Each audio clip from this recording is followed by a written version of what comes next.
Espera, se da comienzo a la grabación que la Universidad de Alcalá con la Universidad de San Carlos de Guatemala inicia para poder hablar, charlar un ratito, platicar sobre literatura y cómo se puede enseñar.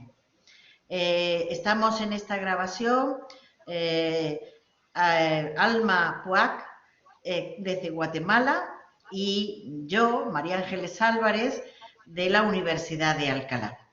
Así que, Alma, cuando quiera. Buenos días o buenas tardes a todos.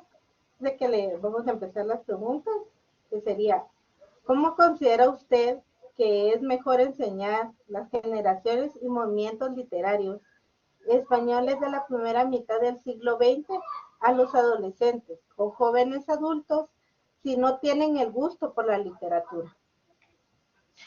Si no tienen el gusto por la literatura los adolescentes, difícilmente podemos enseñar cualquier cosa.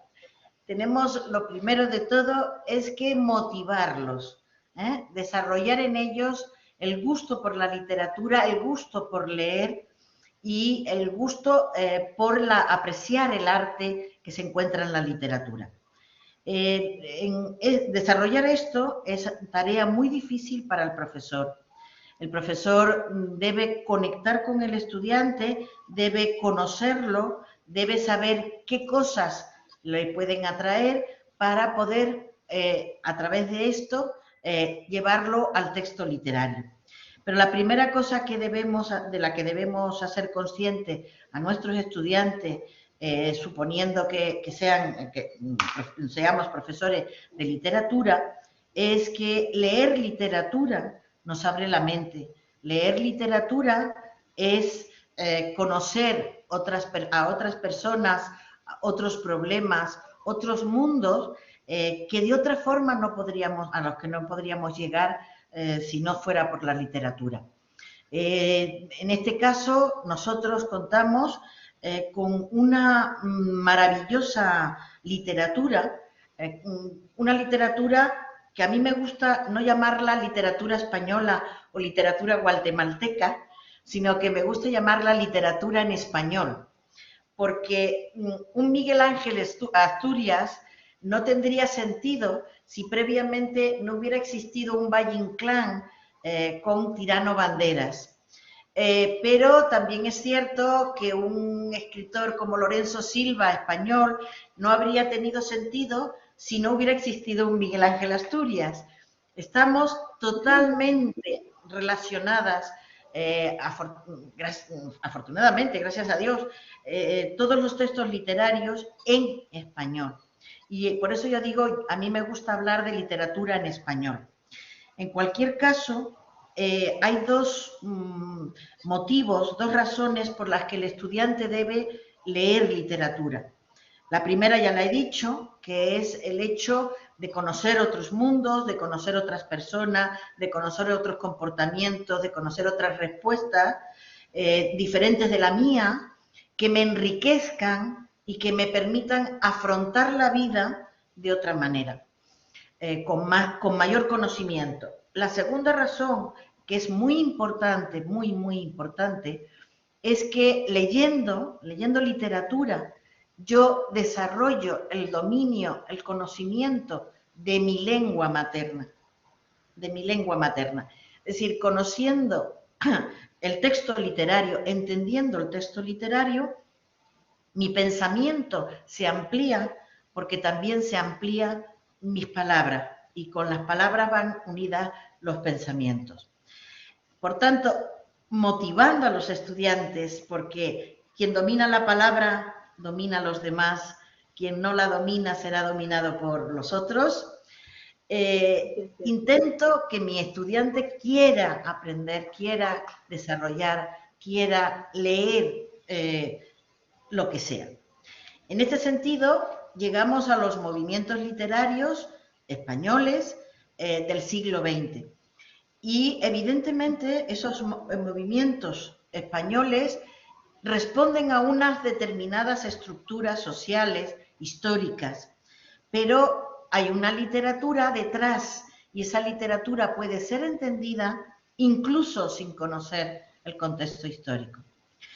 Hay algo que muy triste para nosotros, para los españoles, muy triste, que es una guerra civil que se produce entre 1936 y 1939. Las razones de que llegara esa guerra civil fueron diversas, porque había una sociedad convulsa y una época histórica convulsa. Pero independientemente de que yo no conozca la sociedad y que yo no conozca la historia de España, una guerra civil siempre es el horror, la crueldad y la barbarie, la pongan donde la pongan. Por tanto, aunque yo no entienda por qué se llega a una guerra civil, sí que entiendo qué es una guerra civil, porque también las he vivido en el otro país. Y por consiguiente, la literatura creada, generada alrededor de una guerra civil, va a tener esas características, sea aquí, en Pekín, en Argentina o en Alaska. Una guerra civil siempre es el horror, porque es la lucha entre hermanos. No es una guerra, que ya es un horror, sino es una guerra entre hermanos, que es lo peor que puede suceder. Por tanto, y respondiendo a su pregunta, o a tu pregunta, Alma, evidentemente la primera cosa que tiene que hacer el profesor de literatura es motivar, despertar la curiosidad, despertar el interés de los estudiantes por la lectura. Da igual qué movimiento. Luego ya entrarán las preferencias, pero en principio tiene que gustarle leer. Y le tiene que gustar leer no solo por su formación, por las dos razones que yo dije, sino también porque leyendo se hace mejor persona.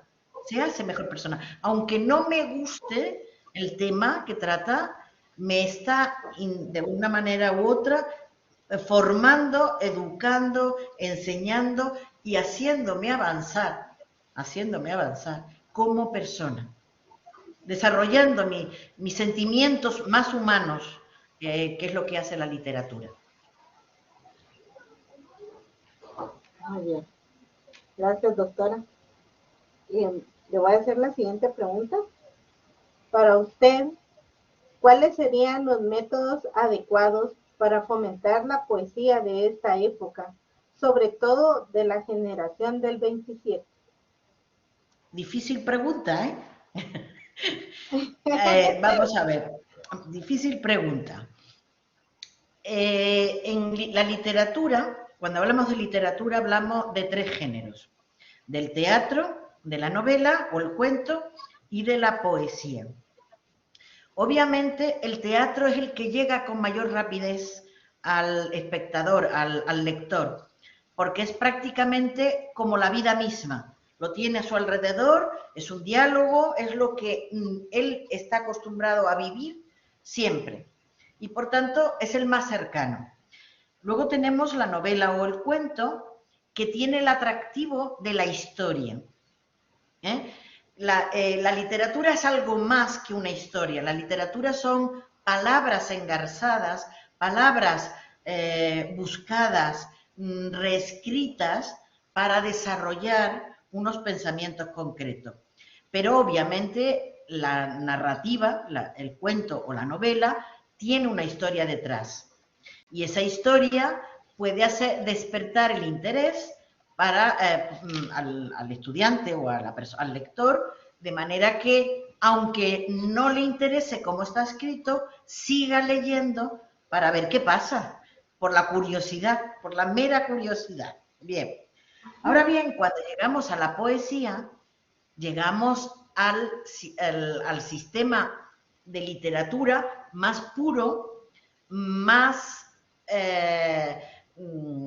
puro en el sentido de que es la creación con las palabras, no de transmitir una idea, que también, sino de jugar con ellas para conseguir dos cosas.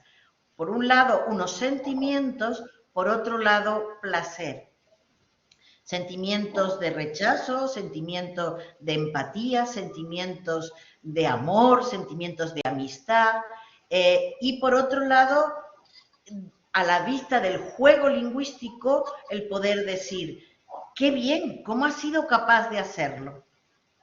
Yo muchas veces les hago muchas comparaciones a mis estudiantes, sobre todo para la parte de adolescentes, para que ellos lo vean más visualmente.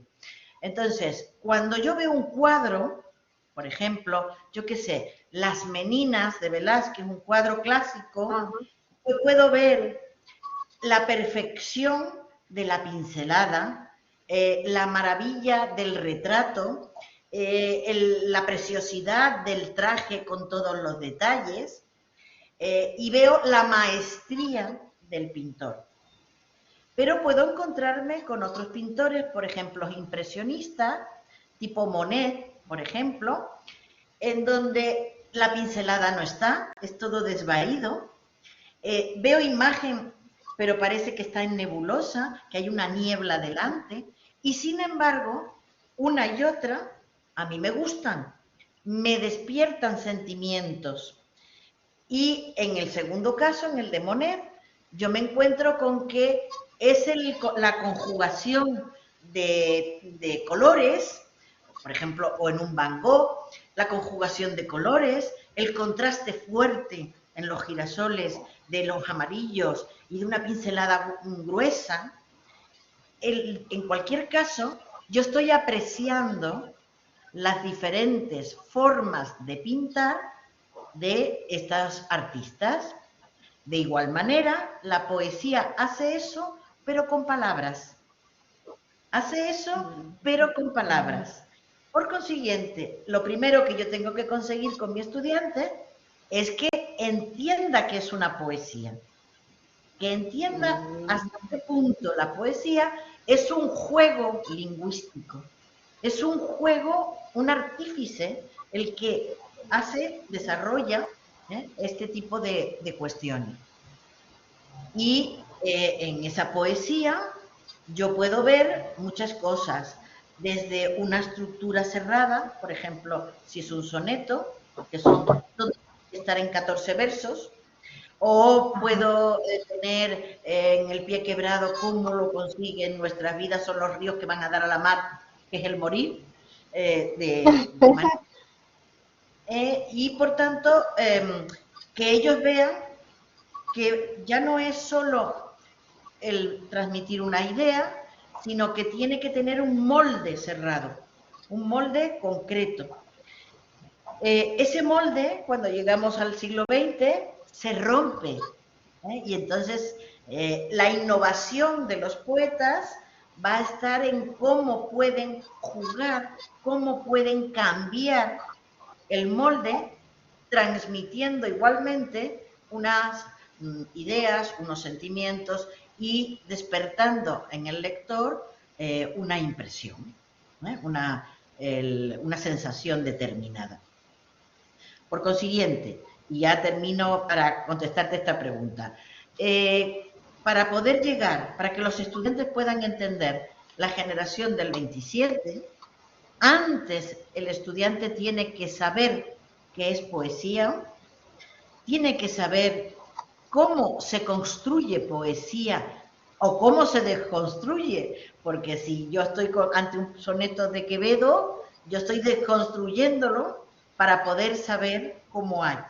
Hay un verso de Quevedo precioso que dice, unos versos, es un soneto, que dice: antes que sepa andar, el pie se mueve camino de la muerte, donde envío mi vida, pobre y turbio río. El verso es: mi vida, coma, pobre y turbio río. Pobre y turbio río. Lo que ha hecho Quevedo en ese verso es utilizar la imagen de Manrique del siglo XV, en donde indicaba que las vidas y los ríos eran iguales, porque el río es un continuo de agua, un fluir hacia el mar, que es donde muere, y la vida es un continuo de tiempo hacia la muerte, que es donde acaba, o no acaba, pero hacia el final, ¿no? Bien, eso lo hace Manrique mediante el verbo ser. Nuestras vidas son los ríos. En el caso de Quevedo, lo hace mediante una aposición. Mi vida, coma, río. Es otra manera de identificar los elementos. Entonces, él pone adjetivación y dice, mi vida oscura. Oscura, triste, fría, sin luz, ¿no? Nosotros que venimos de un mundo con luz llamativo, oscuro, no nos gusta. Bien, mi vida oscura. El río, puesto que ya lo escribe ya de mayor, el río es turbio, turbio río, porque ya está llegando al final de la desembocadura en el mar y por tanto ya viene sucio de ramas, de tierra, de lodo, y además se mezcla con el mar y ahí se enturbia, ya no es el agua dulce, sino que ya no es ni agua dulce ni agua salada, un agua turbia, sucia. Pero lo más interesante de todo es el adjetivo pobre, porque el pobre está en medio. Dice, mi vida oscura, pobre y turbio río. Pobre en español, cuando va pospuesto, cuando va detrás del sustantivo, significa sin dinero. Pero cuando va delante del sustantivo, pobre río, pobre hombre, es un hombre infeliz. Con lo cual, mi vida es pobre, pero yo además soy un infeliz, porque soy un río, un pobre río. Cuando tú le explicas todo esto al estudiante, se queda admirado y dice, ¿cómo se le ocurrió? Pues se le ocurrió porque era Quevedo, claro, le costó, y porque la poesía es lo que exige mayor, buscar una y otra vez, el crear y el retocar y el volver a redactar toda la historia. Pero una vez que lo entienden, cuando entienden ese juego, evidentemente los hemos ya captado para que puedan leer poesía, porque van a ir buscando ese tipo de juego en cualquier otro poeta. Y una manera de acercarse, lo digo porque yo lo hago, una manera de acercarse a la poesía, cuando los estudiantes no han visto nada, es crear haikus. Los haikus son pequeños de 5 versos, pequeños poemitas que son japoneses y que se ha puesto muy de moda en Europa. En España muchísimo, pero en Europa también. Y entonces tienen ellos que definirse mediante un haiku. Y entonces tienen que buscar qué imagen, qué metáfora los puede representar. Luego se meten todos esos haikus que no están firmados, en una bolsa, y se van sacando y a ver quién escribió qué. Ay, qué bonita esa claro. Nunca, esa actividad me llamó la atención. Haiku, dice usted, ¿verdad? Haiku, sí. Luego cuando terminemos te mando un haiku para que lo veas. Ay, gracias, doctora. Que hable precisamente de nuestra entrevista y de nuestro conocimiento. Ay, gracias, doctora. Sí, porque mire, eso, una nueva técnica que uno, al menos yo nunca la había escuchado. Y mire qué interesante lo que usted me dice, que se puede crear a través de un pedacito, pues se puede crear bastantes cosas. Y sí, me llamó la atención haiku, tan bonito el nombre. Haiku es un término japonés de un tipo de poema, pero puede ser haiku, pero también puede ser, porque el haiku no exige ni la rima ni nada de nada, pero también puedes hacerlo con la copla de Pie Quebrado, que es pequeñita, que son 3 versos, del estilo de nuestras vidas son los ríos, que van a dar a la mar, que es el morir. ¿Vale? Ay, mire qué bonito. Pero bueno, ya te lo mandaré luego. Si no bien. te lo mando hoy, te lo mando mañana, porque no es fácil crearlo. No tenga pena, doctora. No tenga pena. Muchísimas gracias por su exposición. ¿Le paso la tercera pregunta? Sí.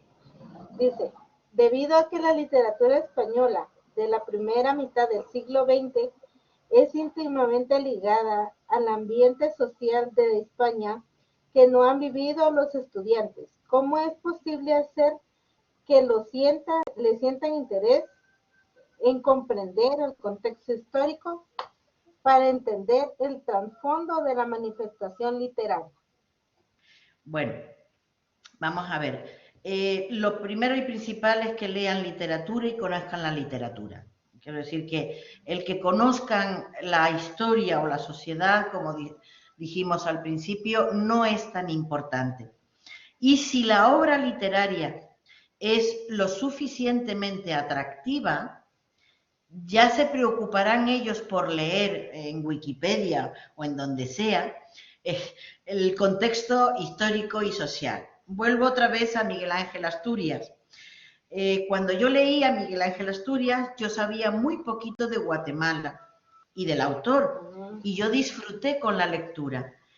Al haber disfrutado con la novela, me hizo ir a buscar información sobre Miguel Ángel Asturias y, por consiguiente, sobre Guatemala, sobre su vida, por qué tuvo que estar exiliado.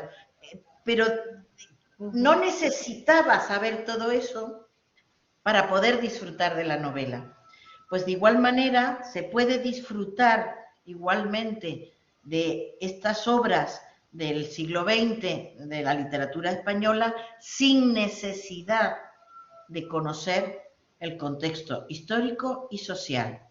Es más, si una obra literaria de esta época o de cualquier país o de cualquier sitio, si una obra literaria no se puede entender sin conocer el contexto, es que no es verdaderamente una obra literaria.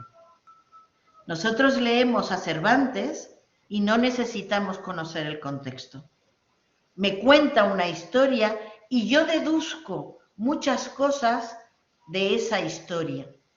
Luego yo puedo profundizar, yo puedo ir a buscar en los críticos mayor información, pero para disfrutar de una obra no necesito conocer necesariamente el contexto histórico y social. Yo, por ejemplo, vuelvo a poner lo mismo. Una obra como la de Los girasoles de Van Gogh, o como un cuadro de Monet, o como Las meninas de Velázquez, yo no necesito conocer la situación para apreciarla.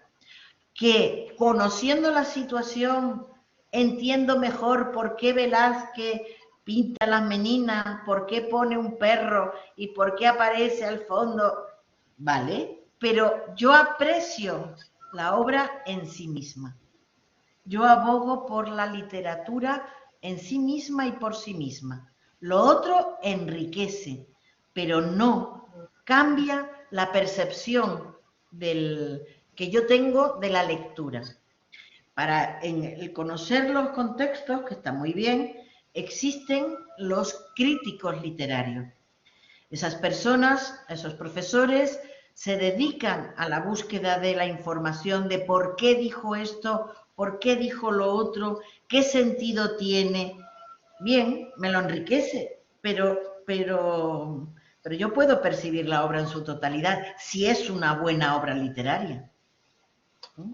Otra cosa es el panfleto, es decir, el utilizar la literatura como una forma de despertar la conciencia, de conseguir que el pueblo entienda. Eso ya es otra cuestión, es la literatura social.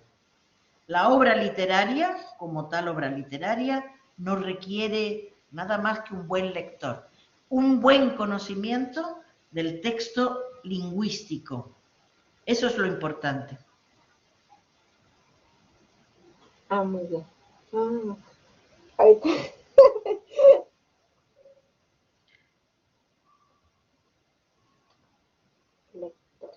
Ahorita, doctora, perdón. Tranquila. ¿Considera usted que las generaciones de españoles del siglo XX, generación del 98 generación del 14, generación del 27 y 36 hayan influido en la cultura literaria de forma que existan referencias en la actualidad de fomentar la nación e internacional? Sí, la buena literatura influye, qué duda cabe. Siempre ha sido así.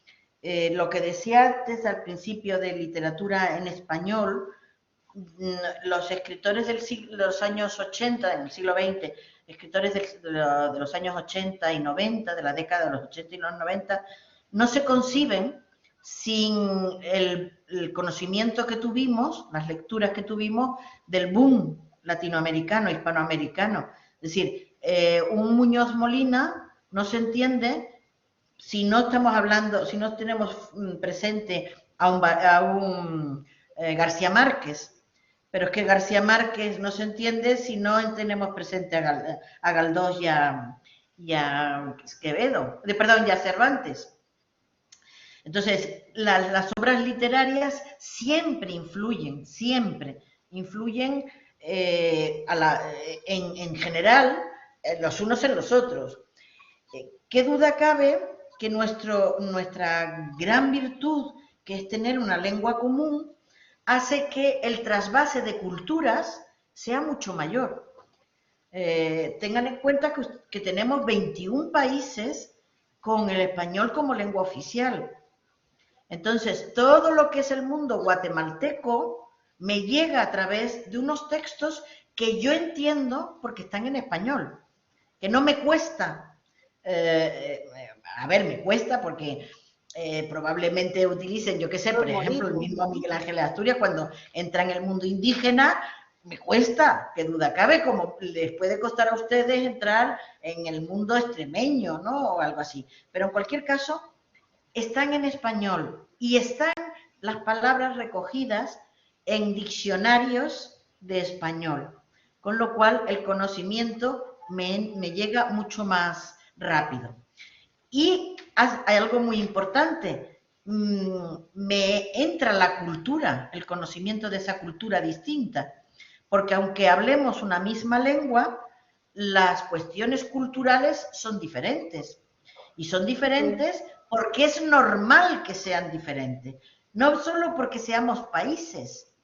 Estoy convencida de que en Guatemala los del norte son de una manera y los del sur son de otra manera, ¿no? Sí, tanto así los que guatemaltecos no son aquí en iguales. Guatemala. Sí, porque sin mentirle, de un departamento, porque aquí se divide por departamentos el país. Entonces, con decirle que hay un área donde le dicen que es el suroccidente, que es donde hay un poco más de frío, y en la parte que es norte-occidente, que hace más calor. Solo de moverse de un departamento a otro, cambia hasta el tono de voz, en la forma de expresión, la forma, todo eso, créanme que yo lo he visto, porque yo estoy en la ciudad capital, pero yo tengo familia en el interior, que es allá donde le digo que es un departamento que se llama Quetzaltenango. Allá hay mucho frío, pero tan solo en la forma de expresión cambia, porque nosotros tenemos un tono de voz diferente a ellos y se nota, aunque uno no se dé cuenta precisamente, pero cambia. O en la forma de vestimenta cambia. Créanme que es así como que Y en costumbres, y las costumbres son también distintas. Claro, y estamos dentro del mismo país. Imaginen lo que es 20 países con todas sus variedades, pues todo eso enriquece la lengua española, enriquece las obras literarias y enriquece al lector, porque no podemos negar que estamos leyendo en nuestra lengua materna. Aunque me esté contando unas cosas que yo no conozca, estoy en mi lengua materna leyéndolas. Esa es la gran virtud, el milagro de la lengua española. El milagro, porque realmente, por ejemplo, en inglés, esto no se produce. El inglés está en todo el mundo, pero el inglés de Sudáfrica es el inglés de Sudáfrica y el de Estados Unidos es el de Estados Unidos y no tiene nada que ver.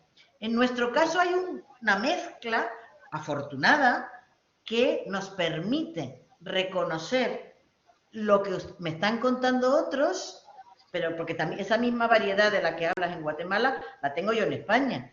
Yo soy canaria, de las Islas Canarias que están en el Atlántico, más hacia América que con la península.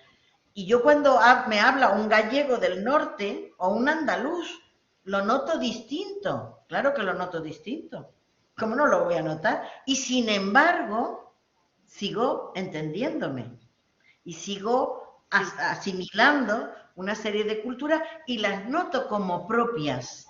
¿Por qué? Porque el vehículo es la lengua materna de todos.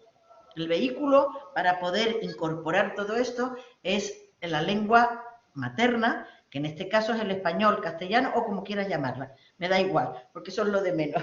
El problema no es de terminología. Entonces, esa es una cuestión importantísima a mi modo de ver, vamos, y maravillosa, que me permite poder leer cualquier autor hispanoamericano como si fuera mío, propio, porque yo encuentro referencias de mi literatura y cuando ellos leen cosas de España, encuentran referencias de otros países hispanos.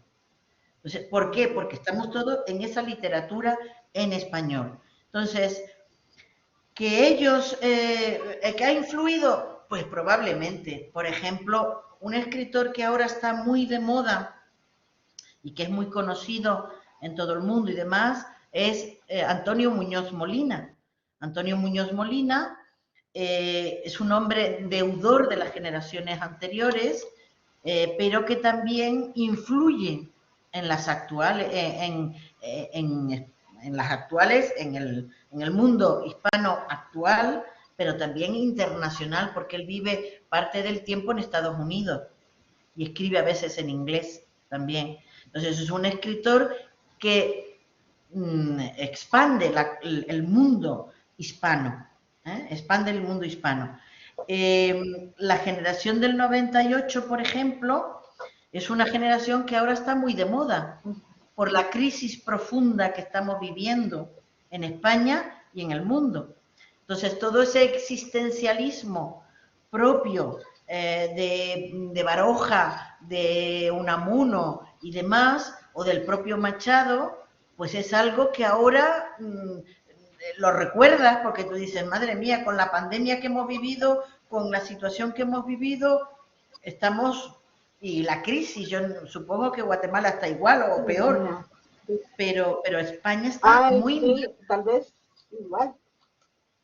España está muy mal. Así como la económicamente, que lo describe. sí, económicamente España está llegando, hay muchas personas, millones de personas que están en el umbral de la pobreza en España. ¿Por qué? Pues porque tenían un negocio pequeñito, vivían, salían adelante y de pronto la pandemia lo paró todo y lo paró todo. Quiero decir, y se han comido los pocos ahorros que tenían. En estos momentos en las Islas Canarias, en la isla de La Palma, hay un volcán que no lleva casi 7 semanas en erupción, que no para y que se ha llevado media isla por delante. La gente se ha quedado sin casa, sin tierras, sin animales, sin nada. Eran personas que a lo mejor habían estado en Venezuela, habían trabajado durante 10, 12 años, habían conseguido unos ahorrillos y se habían vuelto a Canarias, se habían comprado su casita, se habían comprado su terreno, vivían de lo que cultivaban y todo eso se lo ha llevado la lava. Y sobre la lava no se puede construir. Ahí no sé si son 20 metros o 30 metros de lava. O sea, una catástrofe. Entonces, estamos dando ropa, dinero, alimentos para estas personas porque no es aquello que dice, bueno, hubo una inundación y luego se reconstruye. Es que no se puede reconstruir. ¿A dónde van estas personas? Pero sí, además, a lo mejor son familias enteras. Sí, son familias enteras en el sentido de que no solo ha caído la casa de los padres, sino que también la de los hijos. Por lo cual se ha quedado toda la familia en la calle, viviendo en polideportivo y esperando a no se sabe qué, porque es que no tiene nada de donde... A ver qué hacemos. Sí, bueno, un auténtico horror. Y ya te digo, en este caso, en España se está viviendo una crisis profunda y esa crisis profunda nos hace recordar la crisis profunda que se vivió a finales del siglo XIX, que dio origen a todo lo que fue la generación del 98, por ejemplo. Y la generación del 27 como la generación del 36, pues fueron dos generaciones que se truncaron, en cierta forma, por causa de la guerra. Entonces, eso hizo que salieran en distintas direcciones. Lo que pasa es que muchas veces el recuerdo de la generación del 27 o del 36, pero sobre todo del 27, es un recuerdo idealizado y politizado, no literario. Sino es que aquellos que eran tan buenos porque eran de izquierda o aquellos que eran tan buenos porque eran de no sé qué, no se está trabajando la obra literaria, sino que se están buscando las ideas políticas, porque el mundo, en estos momentos en España la sociedad está muy, muy politizada. Y yo estoy en contra, cuando hablamos de literatura, estoy en contra de la política en la literatura. La literatura es literatura, es arte. Sí. Y luego, la política es política, eso es otra cuestión. Sí, lamentablemente también igual aquí en Guatemala es un poco también, se podría decir que es una mezcla, lo que usted dice, va. La literatura debería ser literatura como tal, pero sin Es arte. embargo, hay muchas personas que a través de eso pues tratan de dar una, ¿cómo se llama? Una forma de crítica, una forma de una, ¿cómo explicarlo? Política más que todo, ¿verdad? A través de su Claro. literatura y dicen las cosas. Es válido porque también pues tienen su forma de pensar y cada persona pues tiene su forma de expresarse como ellos piensan. Pero creo que también entre eso es como que no podemos dividir una cosa con la otra, pienso yo. Es que esa es la cuestión. Entonces, Porque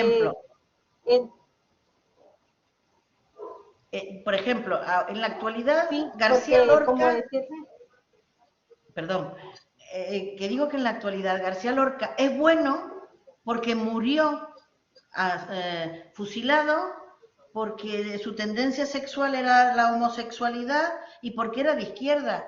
No, García Lorca es bueno porque escribió unos buenos poemas. Quiero decir que no debemos mezclar.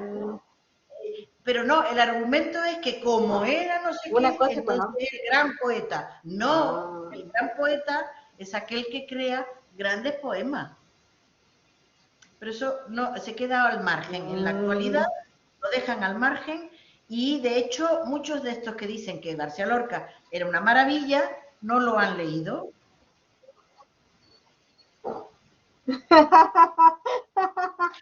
Bueno,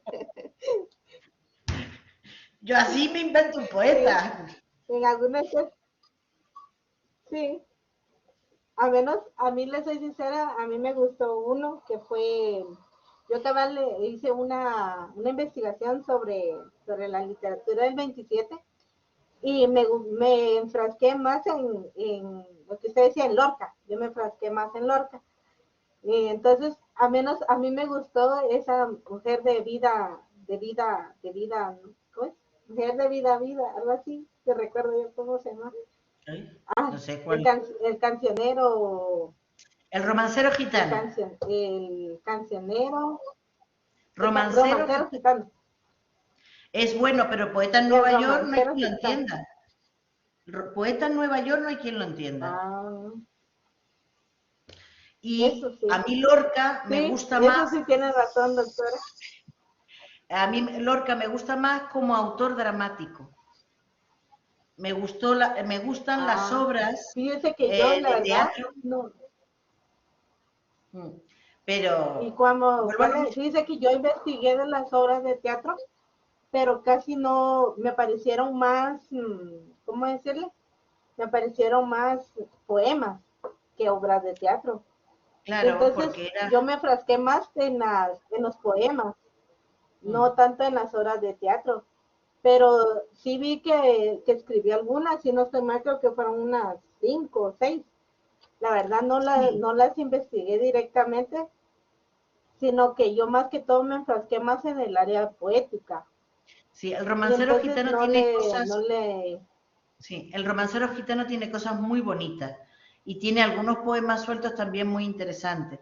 Pero Poeta en Nueva York, francamente, hombre, tiene cosas que duda cabe, y era Lorca, pero aquello no hay por dónde cogerlo, ¿eh? El Poeta en Nueva York tiene cosas sueltas, no, pero no hay ¿verdad? por dónde cogerlo. Mm, Es mi opinión, ¿eh? Ojo. Sí, eso sí, doctor. Que eso es lo bueno de la Sí, literatura, que cada como uno usted, tiene... sí, doctora, tiene razón. Porque, como le digo, a mí me gustó mucho esa área del romancero gitano. No sé, o tal vez, no sé, me gustó un poco la parte como él se expresaba. Ay, yo me lo imaginaba. No, no, tiene Cómo imágenes lo, preciosas, tiene imágenes muy, metáforas y demás, muy imaginativas, muy llamativas. Y está muy bien, quiero decir que es un gran poeta, que duda cabe, pero que de ahí a que sea el mejor poeta porque murió fusilado, pues hombre, Quevedo murió no, como murió y Cervantes murió pobre. Quiero decir que sí, muy eso sí, triste que se den esas fue algo muy circunstancias, triste. claro, Eso es lo que son dos hablamos cosas. con la doctora, y decía, ¿cómo es posible que él teniendo sus grandes dotes para sus poemas y todo, y que muriera de esa forma tan pobre? Fue algo tan triste saber eso de él, ¿verdad? Porque yo me imaginé, porque él es siendo tan famoso y que muriera en la pobreza, es una gran tristeza, Pero es que vivió la porque, pobreza, no sé, vivió no toda su gozó vida en la nada pobreza. de todo su trabajo, Sí, vivió toda su no vida gozó nada de su trabajo no, no, nada. en la pobreza, y eso decía la doctora también. Y de hecho, Sí, le tenían envidia y vinieron a reconocer su valía mucho después, mientras en vida de Cervantes ya se estaba traduciendo, o sea, tradujo el Quijote al inglés, y Shakespeare lo conoce y lo lee. ¿Mm? Los españoles le dábamos, es que somos muy especiales nosotros. Nadie es profeta en su tierra, desde luego. sí, Bien. la verdad que sí. Y sin ir tan lejos, igual aquí en Guatemala, lo que usted decía, va nadie es profeta en su tierra, porque igual aquí, lo que es de Miguel Ángel Asturias, si usted le pregunta a algún guatemalteco quién es o qué obras ha leído de Miguel Ángel Asturias, le aseguro que tal vez uno de cada 100 personas va a dar quién es Miguel Ángel Asturias, y que Pues alguna fue premio literatura haya Nobel. leído. Mientras que, imagínense, yo le aseguro que la mayoría de extranjeros conocen más a Miguel Ángel Asturias que aquí propia en Guatemala. Imagínense, aquí ganó la medalla de honor, aquí tuvo el premio Nobel de literatura, pero sin embargo, solo lo único que saben Miguel Ángel Asturias, sí, es el que está en la avenida de la zona 10, dicen nada más, no tienen una idea ni de qué es lo que escribió, ni por qué fue que le dieron el premio Nobel. O Pues sea, hizo un se trabajo. podría decir que nosotros mismos, su trabajo es tan maravilloso. A mí me gustó también lo que es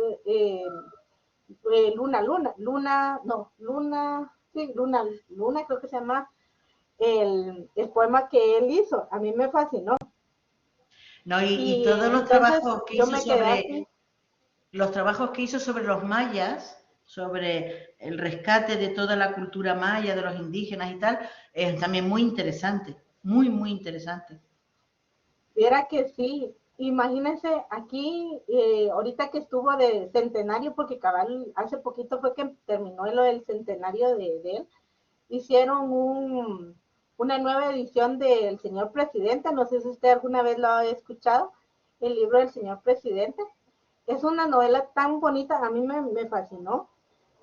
Y como le digo, es poco lo que algunas personas saben que quién lo escribió y cómo, entonces solo tienen idea, sí, es el premio Nobel, pero no tienen idea de qué se trata, qué libros ha publicado, en qué año y de qué se trata sus libros, ¿verdad? La verdad que es algo que cuesta, al menos aquí en Guatemala, en decir que alguien lea. Allá en España, pues yo me imagino que tienen más el hábito de la lectura, pero al menos aquí en Guatemala pues cuesta un poco. No, No, casi no no. tienen el... Esto es Aquí general. casi Esto no, va en todos sitios. No, pero tal vez, ¿verdad? Sí, no, porque viera es... que aquí pues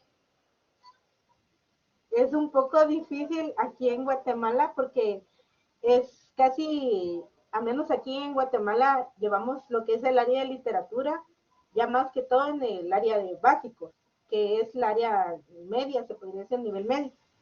Llevamos el área de literatura, pero lamentablemente no se llega a profundizar con las lecturas, sino que cuesta motivar a los jóvenes para que ellos vengan y agarren un libro. Tanto así que prefieren entre veces, mis, nosotros nos dicen mis, me lo podría dar ¿cómo se llama? Un resumen, en vez de leer la obra completa. Cuesta Porque es que... motivarlos a ellos. No, Sí, porque... entonces, y uno le dice, cuesta demasiado, y máximo en las personas adultas es muy difícil encontrar con ellos a una persona adulta que agarre un libro o que vaya comprar un libro X o Y razón. Hacen entre veces, qué decirle, ventas de libros, ¿verdad? Jornadas de libros que venden y son muy pocas las personas que van. También tal vez un poco lo que dificulta es que también el precio pues es un poco más caro, ¿verdad? Y pues no sé, entre veces por la situación que mantenemos aquí en Guatemala, lamentablemente no, los sueldos son un poco más, menos del sueldo mínimo, entonces no llegamos a la posibilidad de ir a comprar libros, Pero se puede pero leer en internet. es Hay mucho libro gratuito exacto. en internet. Y pueden ir a Y una fíjese que biblioteca y leer. lamentablemente cuesta motivarlos a ellos a que ellos vayan a leer y digan, bueno, voy a leer este libro, o voy a llevar este otro, o voy a hacer otro. Ay, créanme que yo al menos ahorita que estoy en confinación, al menos no tengo ahorita directamente con alumnos, ¿verdad? Sino que con mis sobrinos. Anda ahí que mira, ¿y qué leíste? ¿Has leído algo? Ay, no, tía, eso no. O, mira, te presento este libro, mira, eso es bonito, es para que te... va, ahí lo voy a leer. Ay, Dios mío, ¿cómo cuesta motivarlos a ellos? Sí, no, A cuesta, que cuesta. ellos sigan eso, Pero ¿verdad? ahí y aquí, ¿eh? Ojo, aquí también. Mucho. Sí, ¿verdad? Pero bueno, es nuestro Cuesta trabajo. demasiado. Mm. Ay, Bien, sí, pasamos. le doy la segunda, la última pregunta, doctora. Mm. Así no le quito tiempo. ¿Cómo es posible hacer atractivo para el público común el arte puro sin manipular por lo temor al sufrir una censura? Vamos a ver, el arte puro, mm, así, en abstracto, es poco atractivo, pero es poco atractivo para todos. Es poco atractivo para todos. Yo no sé si cuando hablas del temor a sufrir censura, eh, te refieres a que la obra literaria deba salir sin más, tal y como la genera, la crea el autor, en el sentido de no autocensurarse para evitar que no le permitan publicar. No lo sé. Si te refieres a eso. De todas formas, el arte Ajá. puro, entendido por lo que tú comentas de Ortega y Gasset y demás, es decir, algo tan sublime, tan extraordinario, que es perfecto, realmente se entiende poco porque la gracia del asunto, sobre todo en literatura, la gracia del asunto está precisamente en las imperfecciones, en lo que es diverso, en lo que es propio de un lugar, en lo que es propio del autor. Yo creo, a ver, hay obras más perfectas que otras. Por ejemplo, El Quijote a mí me parece una obra perfecta, una obra magistral, y no es una obra de arte puro, no es arte puro. Yo no sé, insisto, exactamente qué concepto tienes tú o planteas con esto del arte puro. Yo creo, Bueno, incluso pienso, por ejemplo, en los escultores griegos que decían, la belleza está en construir una estatua que mida todas estas... La belleza está en donde está, aunque no tenga un canon perfecto de estructuras y de medidas. Y esa belleza, además, se aprecia por parte de unos y no se aprecia por parte de otros.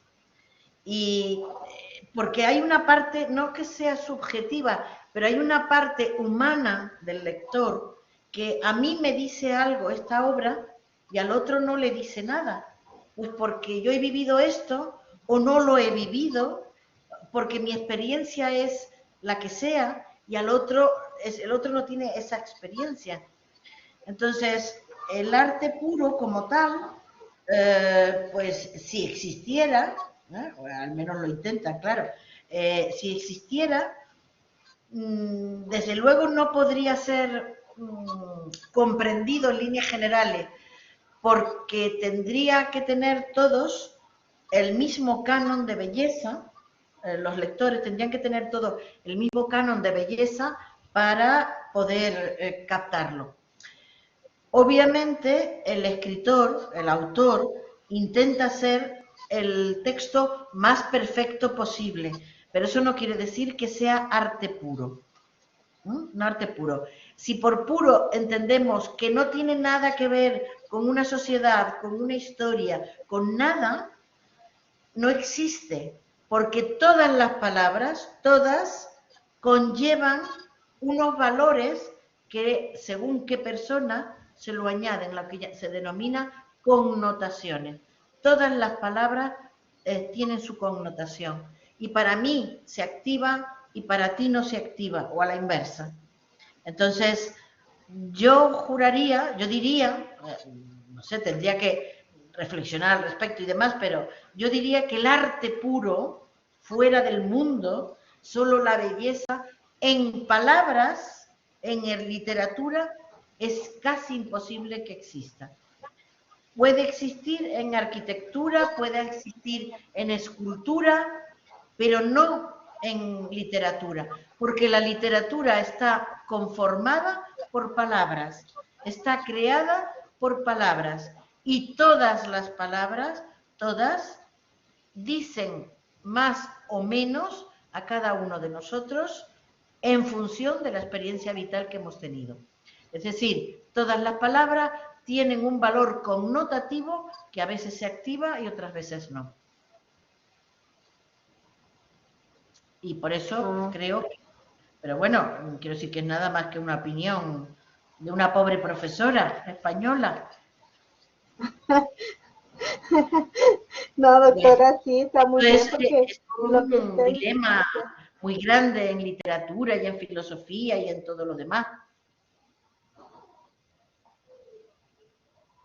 sí, doctora, tiene razón.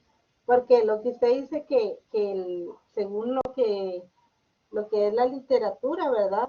Cada quien tiene su forma de expresión, su forma de escribir, lo que usted decía, ¿verdad?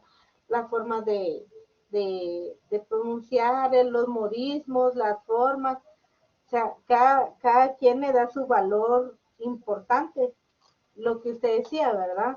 Cada persona tiene su, como dicen aquí, va su, su forma de ser. Cada quien da cómo es en realidad, se expresa a través de las palabras, ¿verdad? Entonces, la verdad que sí, le agradezco, doctora, muchas gracias. Esa era la última pregunta. Y disculpe las molestias que tal vez le pude quitar su tiempo. Y le No te agradezco preocupes. muchísimo que usted nos diera me diera a mí la oportunidad de conocerla en persona y de saber mucho de lo que usted me está diciendo. Me encantó. Créame que, mire que yo voy a escribir ahí, porque mire que a mí me gusta tener notas, ¿verdad? Y me gusta escribir todo lo que personas que dicen para tenerlo ahí, porque, o sea, a mí no se me queda todo en la mente, ¿verdad? Es Entonces normal, prefiero mejor obviamente. escribirlo ahí. Mira, Y me llamó la yo atención. Muchas recientemente, gracias. sí, muchas gracias. Yo recientemente he publicado un libro, que es este, ¿lo ves? Ay, qué bonito. Y el Qué lindo, subtítulo doctora. es Aprender literatura es aprender a vivir. Precioso el Entonces, subtítulo, este lo doctora. hice con mi hermana y está la literatura. Si me das una dirección te lo hago llegar. Ay, sí, doctora. Ay, Está la qué hermoso, literatura desde doctora. la Edad Media, desde el principio, hasta el siglo XXI. Ay, qué hermoso, doctora. Y Precioso. Y, luego tienes un ¿vale? código aquí que te permite acceder a mi biblioteca, que es a lo que van los estudiantes, donde acceden los estudiantes y donde están todos los autores y sus obras, y explicadas las cuestiones, todos Ay, los contextos culturales. ay, gracias, doctora. Ay, sería emocionante.